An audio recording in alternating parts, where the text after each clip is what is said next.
बिटिसिनि एकर्डे जोङो मुसलपुर जिल्ला बिपिएफ कमिटि हिसाबै गाजा गोमजायै खुंनो आखायाव लादों आरो गाबोन फुंनि 5:30 लोगो लोगो जोङो मा होनोमोनलाय रेस बे माराथन रेसखौ जोङो आरम्भ खालामगोन आरो बिनि उनावनो जोङो बिभिन्न इभेन्ट्सआव बिभिन्न इभेन्ट्सआव खेला जागोन गेलेगोन आरो बिनिफ्राय जोङो 8 बाजियाव उपेन्द्रनाथ ब्रह्मनि माबायाव बिबार माला बावनानै जों बरायगोन आरो लोगोसे गते मार्टियार्सफोरखौ जोङो बै दिनखालि जोङो बिथांमोननि सन्माननि थाखाय जों बिथांमोननो जों बावगोन बेबायदिनो जों माखासे हाबाफारि लादों आरो बिनि अनगायैबो जोङो 8:30 जों माखासे खेला धुला गेलेगोन ओरैगोन आरो लोगोसे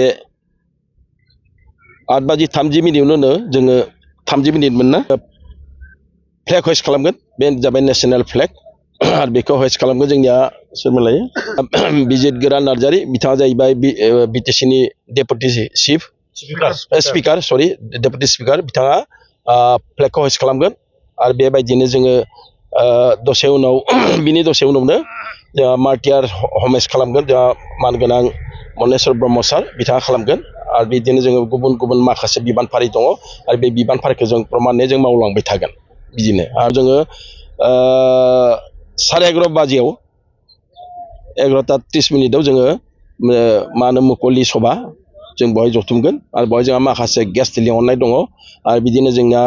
माखासे सेन्ट्रेल लेभेलनि पिएमबि बडि सिडब्लिउसि आरो बिदिनो गुबुन गुबुन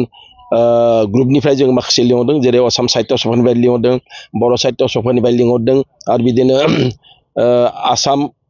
स्टुडेन्ट इउनियन अर्थात आसु आरो लोगोसे बड' स्टुडेन्ट इउनियन आबसु बिदिनिफ्राय जों माखासे कर्मिफोर लिंहरदों बे माबायाव मुकलि सभायाव बिथांमोना जफागोन आरो जोंजों रायलायगोन सावरायगोन माखासे बिथिङावनो बिथाङा सावरायलायगोन बिदिनो जों माखासे गिदिर गिदिर प्रग्राम आखायाव लादों आरो बेबायदिनो जोङो 10 तारिखनि प्रग्रामखौ मोनाजासे जोङो सम्पुर्ण भाबै माखासे प्रग्रामखौ लानानै जोङो फालिनो आखायाव लानाय जादों जों रायजो राजाफोरखौ खावलायगोन जे 10 तारिखनि दिना गासैबो जाहाथे लैहोर फैनानै बे गासैबो प्रग्रामाव बिथांमोना बाहागो लायो जोंनिया 5:30 बाजिनिफ्रायनो प्रग्रामा दङ बिनि बादैबो बिथांमोना जियानो हक मुकलि सभायाव नुजाफैनानै माने गाजा गोमजायै नुजाफैनांगौ आरो लोगोसे जोङो मुसलपुर जिल्ला बिपिएफ कमिटिनि सिङाव 4 ब्लक कमिटि दं बे 4 ब्लक कमिटि बागानपारा दिहिरा मुसलपुरा कक्लाबारि बे 4 ब्लक कमिटिनि गासैबो कर्मिफ्रा फैनानै बेवहाय गाजा गोमजायै बाहागो लागोन गेलेगोन खेला धुला गेलेगोन ओरैगोन बिदिनो बिथांमोना बेवहाय जानाय लोंनायबो मोनसे माबा लादों ब्लक वाइजै बेखौ जों बेबस्था खालामना होदों बेबायदिनो बिथांमोना जोंनो सहयोग खालामगोन